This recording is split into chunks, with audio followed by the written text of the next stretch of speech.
A chair slammed back, so hard it scraped the marble like a scream. Welcome to Story Lens TV. Keep your eyes open, because this story doesn't warm up, it detonates. A vault is counting down. 20 dangerous men are trapped in silence, and the only person who can save them is the one they refuse to notice. Everyone in the Black Lantern suite froze. 20 men who didn't freeze for anything, because the sound didn't come from a gun or a threat. It came from the countdown clock mounted above a steel vault the size of a refrigerator, its red numbers bleeding time. 5 minutes and 7 seconds. 5 minutes. The vault sat in the middle of the room like a caged animal. Black steel, riveted seams. 6 glass-faced dials bolted across its front like staring eyes. Beneath them, a sleek digital pad blinked and reset every 10 seconds, mocking the men who'd been throwing genius at it for 2 days. The man at the head of the room didn't flinch. Vittorio Reigns, the one they called the Dawn of Two Worlds because he could buy a councilman in the morning and bankrupt a rival by night, watched the ticking numbers like they were rain on a window. Around him were the best money could drag into a room. A cryptographer with trembling fingers, a safecracker with broken nails, an engineer who kept muttering prayers, and a disgraced math prodigy who hadn't slept and looked like his soul had been pawned. They had tried everything, and the vault still hadn't opened. Now the red timer rolled down to 5 minutes and 6 seconds. A bruised woman in gray cleaning coveralls stood by the door with a mop bucket in her hands, breathing like she had run a mile. Her name badge said NIA. Nobody had looked at her until that moment. Then she spoke, quiet as dust. You're doing it backward. If you like stories where the smallest person in the room changes everything, tap like right now, because this next minute is going to be wild, and you'll want to say you were here from the start. The experts snapped their heads toward her like wolves smelling blood. What did you say? The safecracker barked, stepping forward. The cryptographer laughed once, sharp and ugly. Get her out. The math prodigy squinted at her like she was a smudge on glass. We don't have time for. Vittorio lifted a hand, and the room obeyed like it had been trained since birth. His voice was low, calm, and somehow worse than yelling. Let her finish. Nia's throat tightened. She could feel eyes on her, eyes that had decided people lived or died. She should have stayed invisible. She had built her life on being invisible. But 5 minutes ago, her little brother Malik had wheezed so hard in the emergency room that his lips turned gray. And the nurse had looked at Nia like she was asking for a miracle when she begged for a specialist. Please, Nia had whispered. He can't breathe. The nurse had sighed. We're overwhelmed. Do you have insurance? Nia didn't have insurance. She had debt. She had a mop.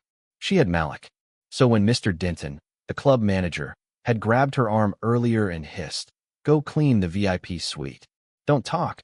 Don't look up. Don't exist. She had nodded like always. She had walked into hell and tried to keep her eyes down.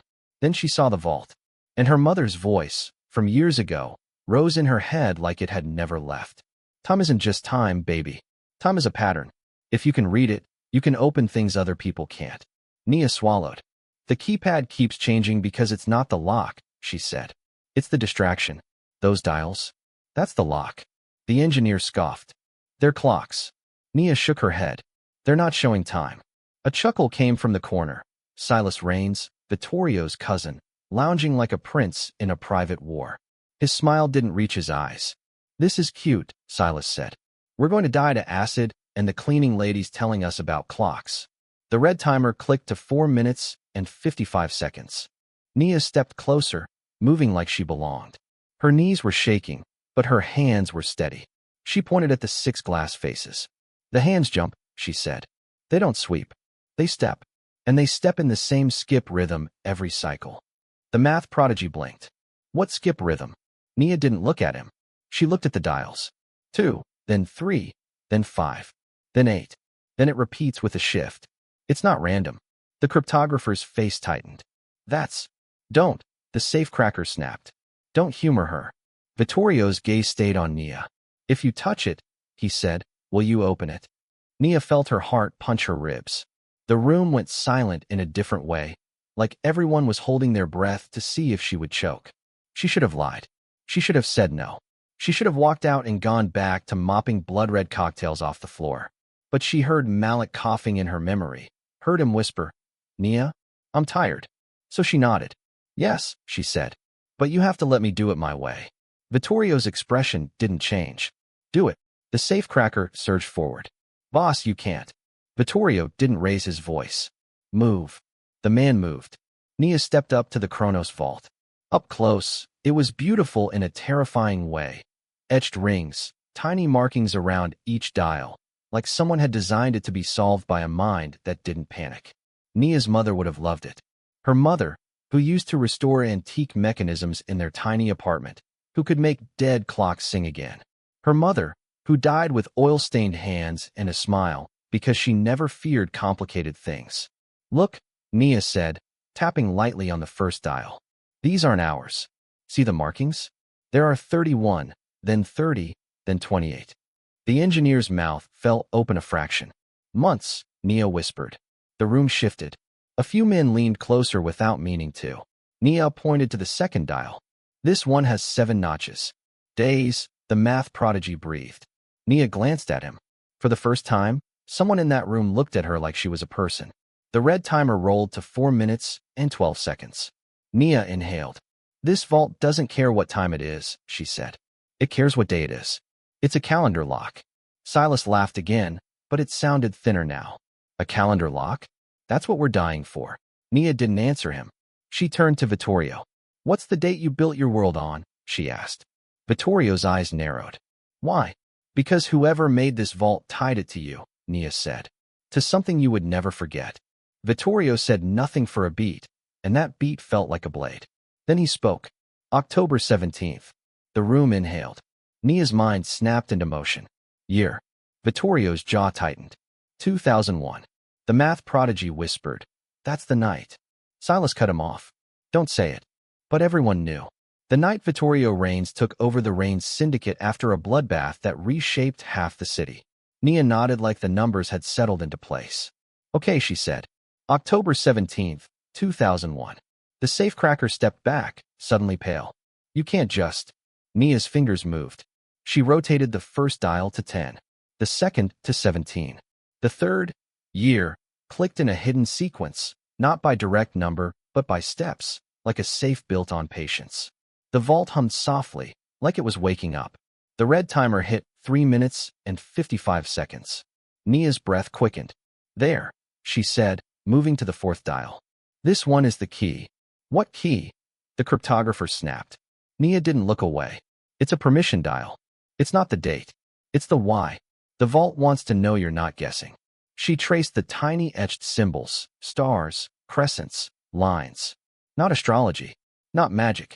A mechanical signature system, like old navigational instruments. Her mother had shown her something like this once, in a dusty book with pages that smelled like metal. If you said it wrong, it doesn't punish you. It just wastes your time. The real punishment is the clock. Nia aligned the symbol that matched October 17th, based on the skip rhythm. The vault's hum grew louder. Then it stopped. Silence slammed down. The red timer ticked to 3 minutes and 29 seconds. The safecracker let out a bitter laugh. Great. We listened to the janitor, and now we're dead. Nia's stomach dropped. Her hands hovered, not shaking, but cold.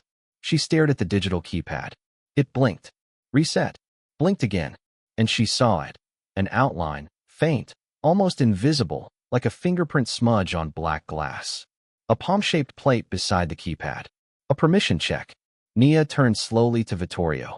It needs you, she said. Not a code. A hand. The cryptographer's face twisted. We scanned. You scanned the wrong place, Nia said. This is the final circuit. Vittorio's eyes flicked to the plate. For the first time, something like surprise crossed his face. Then he stepped forward. The room held its breath. Vittorio placed his palm on the plate. The Kronos vault groaned like a giant waking from sleep. Gears clicked. Steel shifted. And with a sound like a door opening in a storm, the vault unlocked. The red timer froze at 3 minutes and 7 seconds. Inside was a thick leather-bound ledger, wrapped in a sealed pouch. No acid. No damage. Intact. For a second, nobody moved. 20 dangerous men stared like they had just witnessed physics bend. Then Vittorio picked up the ledger and looked at Nia. You did that in 1 minute, he said, voice flat. Nia swallowed. I just listened to it, she whispered. If you're still watching, you're a real one. Drop a fire in the comments, because the next part is where her life stops being normal forever. The experts began to talk at once. Excuses, reasons, blame. Vittorio didn't look at them. Leave, he said. The cryptographer stammered. Boss, we. Vittorio's gaze finally snapped to him. Now. They scrambled out like rats fleeing light. Only 3 people remained in the suite. Vittorio, Silas, and Nia. 2 guards at the door, statues with guns. Silas pushed off the wall, smiling slowly. Well, he said. Looks like you found yourself a new toy. Nia flinched at the word. Toy. Vittorio didn't smile. She's not a toy. Silas's eyes glinted. No? Then what is she? Vittorio faced Nia. His eyes were dark, unreadable. What's your name? She almost lied. Being invisible was safer. But Malik's face flashed in her mind. Nia Carter, she said. Vittorio nodded once.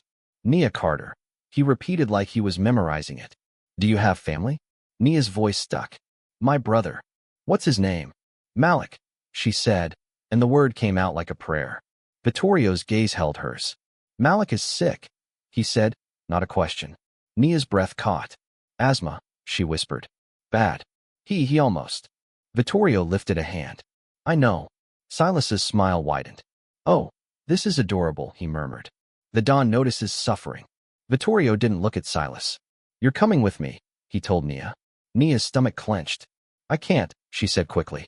I have to, Malik. He's at. I know where he is, Vittorio said. And I know the kind of care he's getting. Nia's eyes burned.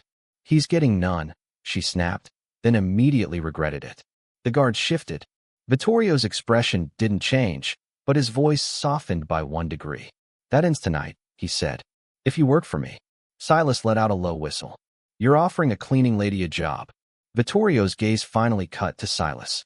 I'm offering her survival. Silas shrugged. Same thing, in our world. Nia's hands curled into fists. What kind of job, she asked. Vittorio stepped closer and held out a black card. No name. No logo. Just a matte black surface that felt heavy with power. My problem solver, he said. My eyes. My quiet. Nia stared at it. Her throat tightened. I'm not like you, she said. Vittorio's voice dropped. You're nothing like me, he agreed. That's why you're useful. Silas chuckled. Careful, cousin. You're starting to sound sentimental. Vittorio didn't blink. I'm starting to sound practical. Nia looked at the card, then at Vittorio. And Malik? She whispered. Vittorio's eyes didn't move. He gets the best doctor's money can buy, he said. Tonight. Nia's chest ached. She wanted to trust him. She also knew trust in men like him was a weapon you handed them. But Malik couldn't breathe on pride. Nia took the card. The moment her fingers closed around it, she felt something invisible lock into place. Like a door behind her. Vittorio turned to the guards. Bring a car. Silas's smile lingered. Welcome to the family, Nia, he said softly. Try not to die. Nia didn't answer. Because the truth was, she didn't know if she had just saved her brother. Or sold her soul. The city blurred past the car windows in streaks of neon and rain. Nia sat rigid in the back seat, clutching her phone like it could keep Malik safe by force of will. Vittorio sat across from her, composed, reading the ledger like it was a menu. Nia's voice came out small. What was in that vault, she asked. Vittorio looked up. A list, he said. A list of what? He flipped a page without emotion. Names of men who think they're untouchable, he replied. And proof they're wrong. Nia understood instantly why the vault mattered. It wasn't money. It was leverage. Power was paper, if the paper was sharp enough. The car turned toward the river. Where are we going? Nia asked. Vittorio answered without looking up. To get your brother. Nia's heart hammered. He's at Mercy East, she said. They'll release him, Vittorio said. They'll transfer him. Nia's jaw tightened. Hospitals don't just. Vittorio finally met her eyes. In my city, he said, they do. Nia hated that it was true. If you want the next twist before it hits, hit subscribe now, because this is the point where the story stops being about a vault and starts being about loyalty. They arrived at Mercy East with 2 black SUVs and a presence that made security guards stand straighter. Nia rushed inside. Vittorio behind her like a shadow. At the nurse's station, a tired nurse recognized Nia and looked away, embarrassed. Nia didn't have time for pride. Where's Malik? She demanded. Before the nurse could answer, a man in a white coat approached. Dr. Julian Park, crisp and alert, like he hadn't had his spirit drained by long shifts. "Miss Carter," he said, "your brother is being transferred to a private facility." Nia's mouth opened. "Private? We can't." Dr. Park's eyes flicked to Vittorio. "It's already arranged." Nia turned. "You did this." Vittorio's voice was calm. "I told you," he said. "Tonight." Nia's eyes stung. "Malik will hate this," she whispered. "He'll breathe," Vittorio replied. They took Malik out on a gurney, small and pale, oxygen tube under his nose. His eyes fluttered open when he heard Nia. "Nia?" Malik rasped. "Where?" "I'm here," she said quickly, grabbing his hand. "I'm right here." Malik's gaze drifted to Vittorio. Fear flickered. "Who's that?" Malik whispered. Nia swallowed. "Someone helping." Vittorio leaned down slightly, keeping his voice gentle. "Hello, Malik," he said. "You're going to a place where you can breathe easy." Malik's eyes widened. "I don't want." Nia squeezed his hand. "I know," she whispered. "I know. But please, trust me." Malik's chest rose, shaky. "I'm tired," he said. Nia's throat tightened. "I know, baby," she whispered. "Just hold on." As they wheeled Malik toward the exit, Nia felt the weight of every stare. She wasn't invisible anymore. She was marked. They drove out to the north shore, away from the city's noise, toward a stretch of land where the trees were thick and the houses were hidden behind gates. The estate was called Ravenholt. It didn't look like a home. It looked like a fortress pretending to be a mansion. The gates opened without a sound. Inside, the driveway curved like it was protecting something or warning you not to escape. Nia followed Vittorio through massive doors into a hall of stone and quiet. A woman appeared, beautiful and cold in a silk robe like she had been poured into it. Her hair was sleek, her eyes sharp. Celeste Vale. She looked Nia up and down like she was inspecting dirt. "So this is her," Celeste said, voice smooth. "The miracle mop." Nia stiffened. Vittorio didn't slow. "Celeste," he said, "leave." Celeste smiled sweetly. "I'm not in the mood to take orders from a cleaning lady's lucky charm." Vittorio's gaze turned to her. "You're in the mood to take orders from me," he said. Celeste's smile faltered for half a second, then returned harder. "Of course," she said, and the word tasted like poison. Vittorio gestured down a corridor. "Dr. Park will handle Malik," he told Nia. "Medical wing. East side." Nia's stomach clenched at the thought of being separated. "I need to stay with him," she said. "You can't," Vittorio replied. "He needs treatment. You need sleep." Nia's voice broke. "He's scared." Vittorio's eyes softened by a fraction. "So are you," he said. "That won't help him." Celeste laughed quietly. He's giving pep talks now." Vittorio ignored her. Dr. Park approached, nodding. "We'll take good care of him," he said. Nia looked at Malik, who stared back at her with watery eyes. "Nia," he whispered, panic creeping in. "Don't leave." Nia leaned down, pressing her forehead to his. "Listen to me," she whispered. "Count your breaths. In thou, like we practiced. I'm not leaving you. I'm just letting them help." Malik's fingers tightened around hers. "Promise." Nia swallowed hard. "Promise," she whispered. They wheeled him away. And the moment he disappeared around the corner, Nia felt like someone had ripped her chest open. Vittorio watched her carefully. "You'll see him in the morning," he said. Nia wiped her face fast, angry at her own tears. "What do you want from me?" she asked. Vittorio's voice stayed level. "Your eyes," he said. "Your mind. You're calm." Nia let out a shaky laugh. "I'm not calm." "You were in that room," Vittorio replied. "With men who kill for fun. And you didn't shake." Nia's mouth tightened. "Because I couldn't afford to." Vittorio nodded once. "Exactly." He turned and walked, expecting her to follow. Nia hesitated, then followed, because where else could she go? Her room was too soft, too clean. A bed that looked like it had never known sweat. Clothes laid out on a chair like someone had guessed her size. It felt like a trap disguised as kindness. Nia didn't sleep much. She stared at the ceiling and listened to the estate breathe. Somewhere, a door clicked. Somewhere, footsteps moved. Somewhere, a phone buzzed. And Nia realized something that made her stomach sink.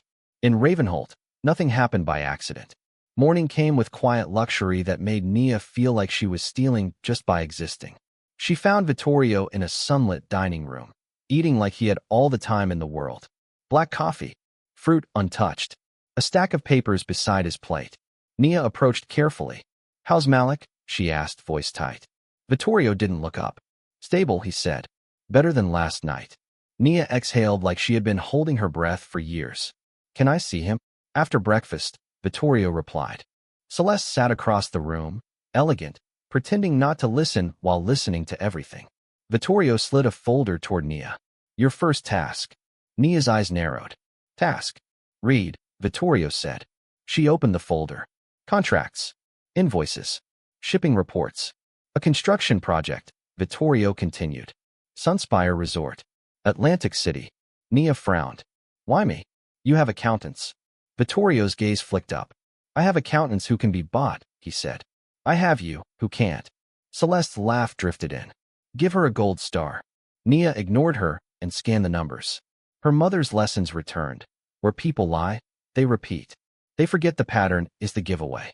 Nia's finger traced line items. Steel beams. Grade listed. Price listed. Another invoice with the same serial number, but a different date. She didn't need hours. She needed minutes. She looked up. They're swapping materials, she said. Vittorio's expression didn't change. How much? Nia's eyes moved fast. Premium grade build, she said. Mid-grade delivered. If you track the shipments, she flipped pages. They used the same shipping manifest twice. They duplicated labor over time, too. Celeste leaned forward, interested despite herself. Nia did the math in her head, fast. 1.9 million, she said. Stolen. Minimum. Vittorio's eyes held hers. Name. Nia swallowed. Foreman, Darren Holt, she said. He signed the last 3 approvals. Vittorio reached for his phone. Nia's heart pounded. She didn't want to be the reason someone died. But Vittorio didn't speak like a killer. He spoke like a man returning a defective product. Bring Holt to me, he said into the phone. Alive. Nia's stomach twisted at the last word. Alive meant a choice. Vittorio hung up and looked at Nia. You did well, he said. Nia's voice came out hoarse.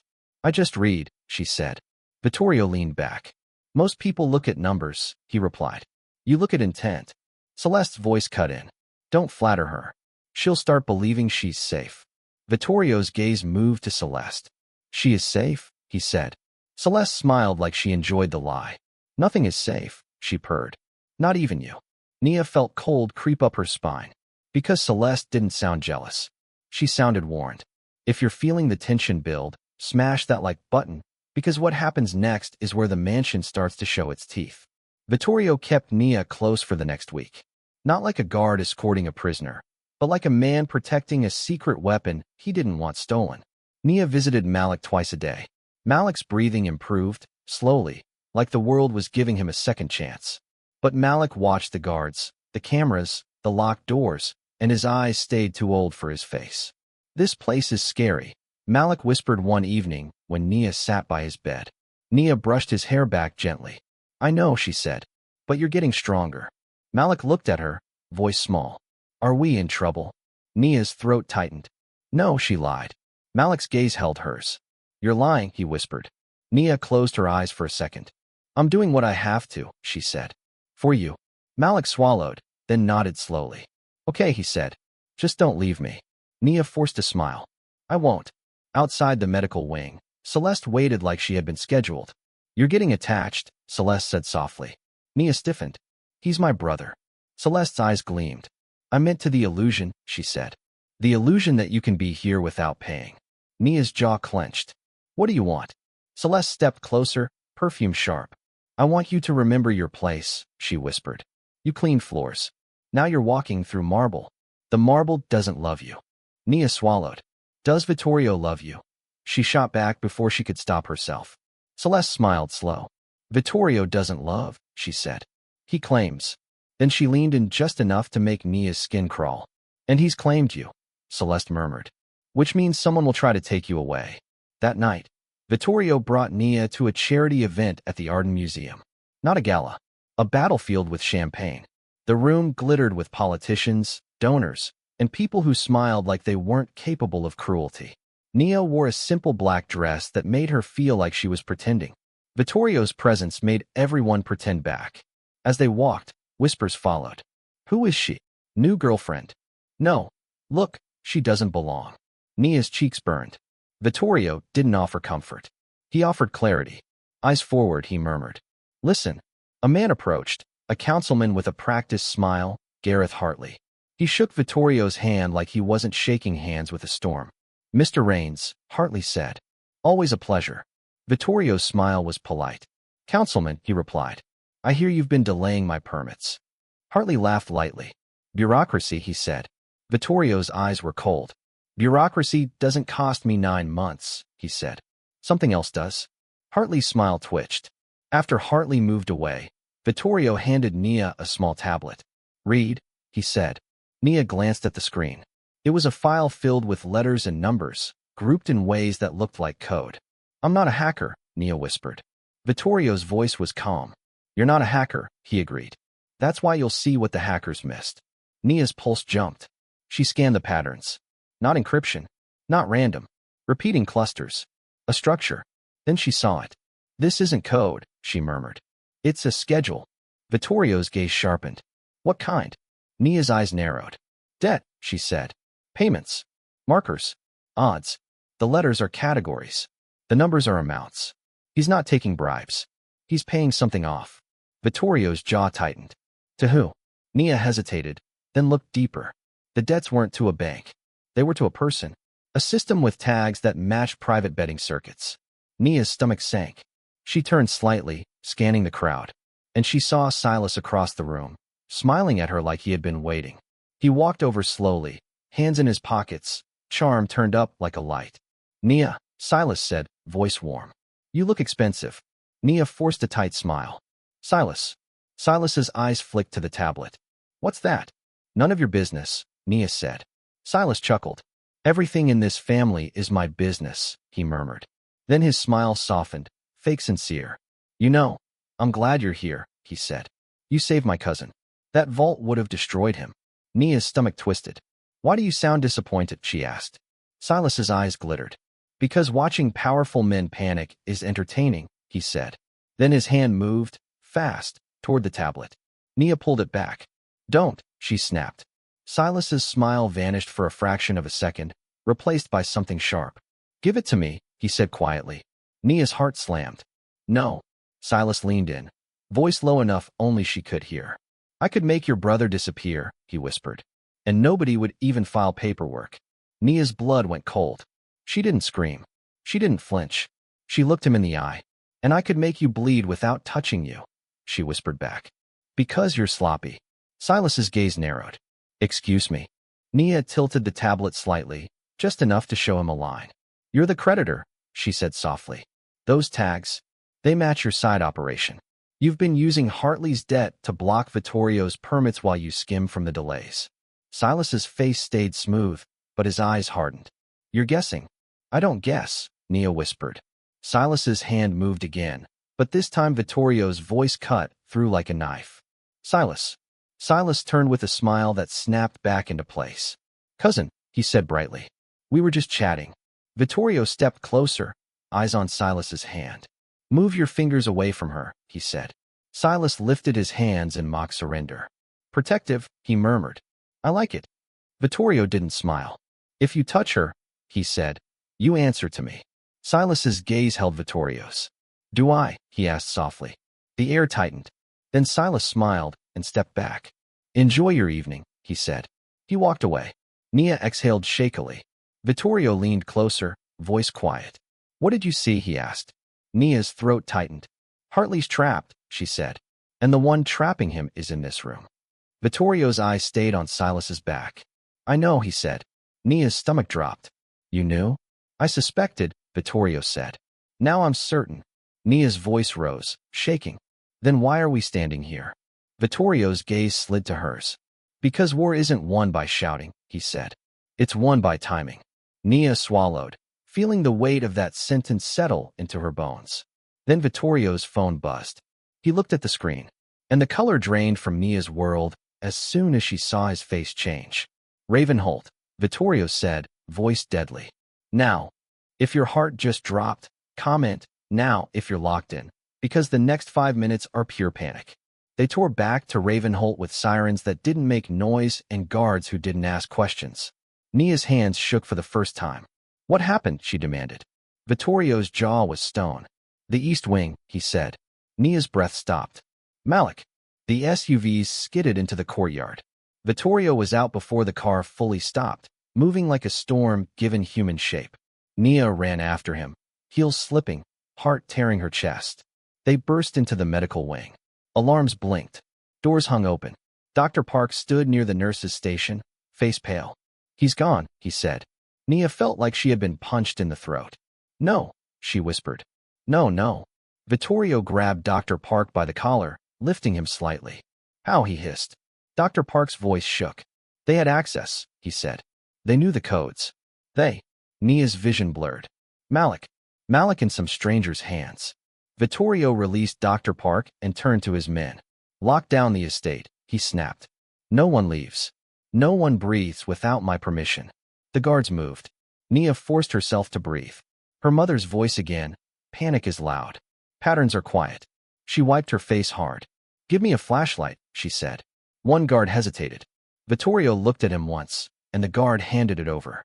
Nia moved through corridors she had walked 100 times in the past week. Staff hallways. Service doors. Utility closets. She thought like a cleaner, because cleaners knew the building's bones. "You said they had codes," she told Vittorio while moving.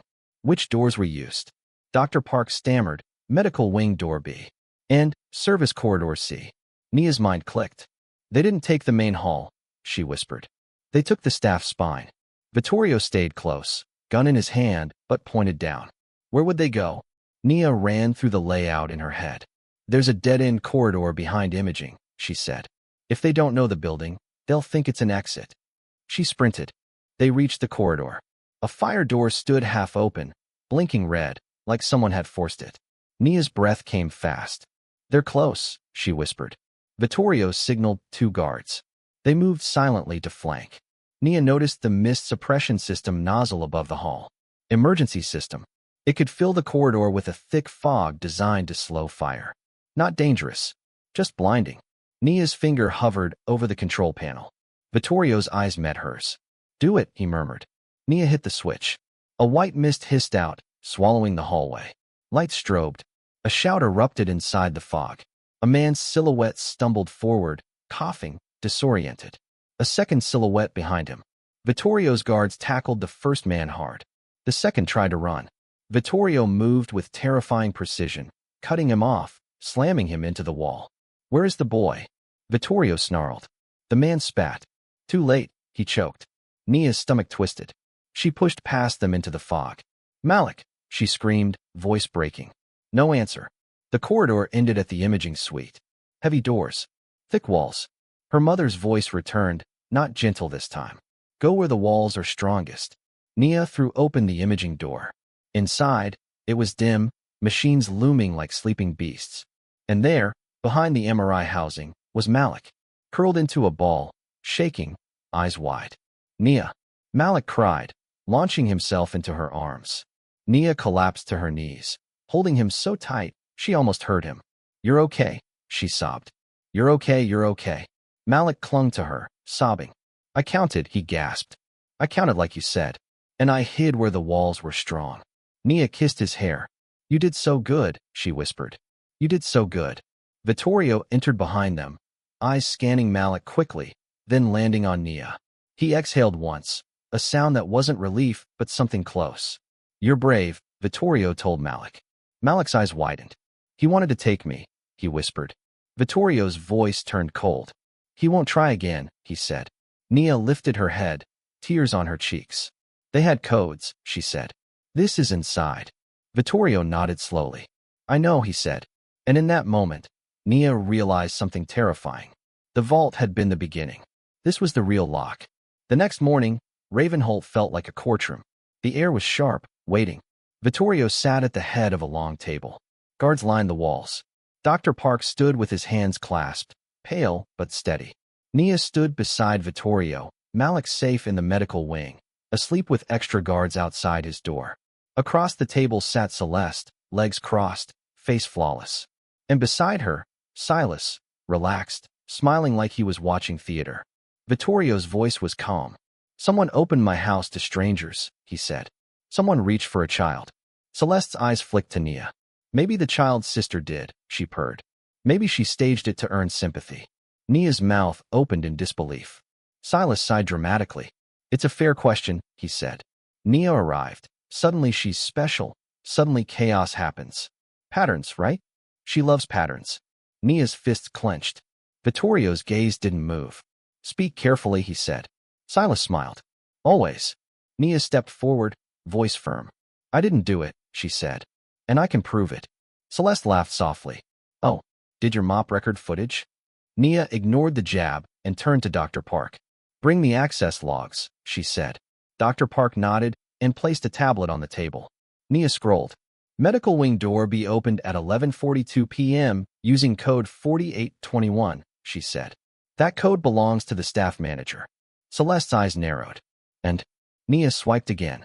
Then service corridor C open using a biometric authorization, she continued. Fingerprint scan. Silas leaned forward. Whose? Nia turned the screen toward them.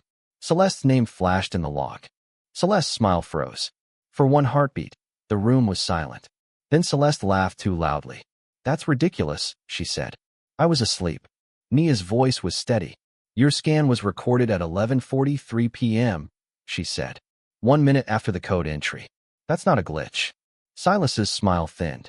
Technology makes mistakes, he said. Nia looked at him.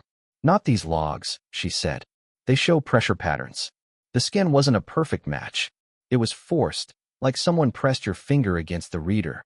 Celeste's eyes widened slightly. Vittorio's gaze sharpened. Forced, he asked. Nia nodded. Someone used her, she said. Or she let them. Celeste's voice rose. You're trying to frame me. Nia's eyes didn't blink. Why would I frame you? She asked quietly. I gain nothing by making another enemy in your house. Celeste's breathing quickened. She looked at Silas. Silas's gaze stayed calm, but his fingers tapped the table once. Nia saw it, an unconscious signal. Celeste broke. I didn't want to, she whispered suddenly, voice cracking. I didn't want to hurt the boy. Silas's smile vanished. Celeste's eyes filled with tears she hated. He said it was a warning, she said, looking at Vittorio. He said you'd send her away if you were scared for the house. He said it would be clean. Vittorio's voice was ice. He repeated. Celeste swallowed. Silas, she whispered. The room turned. Silas leaned back slowly, like a man stretching after a nap. That's unfortunate, he said, voice light. She's emotional. She's confused. Vittorio's eyes locked on him. Was it you, he asked. Silas smiled. Cousin, he said softly. You're asking the wrong question. Nia's pulse hammered. What's the right question? She snapped. Silas's gaze slid to Nia. The right question, he murmured, is how long you think you can stand next to him before you fall. And then he moved. Silas grabbed Nia's arm and yanked her back, a gun appearing in his hand like it had been hiding in the air. Nia's breath stopped as cold metal pressed near her ribs. Guards raised weapons. Vittorio's voice dropped to a lethal whisper. Silas, he said, don't. Silas smiled against Nia's ear. Tell your boss to let me walk, he said, or the cleaning lady becomes a tragedy. Nia's mind raced. Fear tried to scream. She forced it down. She remembered something small from watching Silas at the art museum. He favored his right hand when he smiled. He flexed his fingers like they cramped. He had a habit of tapping his wrist like something bothered him. A pattern. Nia's voice came out calm, shocking even herself. That gun jams, she said quietly. Silas froze for half a second. What? Nia kept her eyes forward. Your slide sticks, she said. It caught twice last night when you checked it. You think nobody notices because nobody looks at you the way I do. Silas's grip tightened. You're bluffing. Nia's voice was steady. Try it, she whispered. Pull the trigger. See if it sings. Silas hesitated. And hesitation was all Vittorio needed. In a blur, Vittorio threw a small blade. Fast, precise, striking Silas's forearm. Silas cursed, the gun dropping as guards slammed into him. Nia stumbled free, lungs burning. Silas hit the floor, snarling, eyes wild. You think you won? He spat at Vittorio. You think she's loyal? She's here for a boy. Take the boy away and she'll vanish. Nia's chest heaved. Don't. She whispered, not sure who she was talking to, Silas, Vittorio, or fate. Vittorio didn't look at Silas. He looked at Nia. Then he reached into his pocket and pulled out a small gold pin, an emblem shaped like a raven perched on a key. He stepped closer and pinned it to Nia's dress with careful hands. The room watched. This means you're protected, Vittorio said. This means you speak, and the house listens. Nia's eyes stung. Why? She whispered. I'm nobody. Vittorio's voice was quiet. You're the reason my empire still stands, he said. You're the reason my ledger still exists. You're not nobody. Celeste stared at the pin like it was a death sentence. Silas laughed bitterly from the floor. Congratulations, he coughed. You're owned. Nia's jaw tightened. No, she said softly. I'm chosen.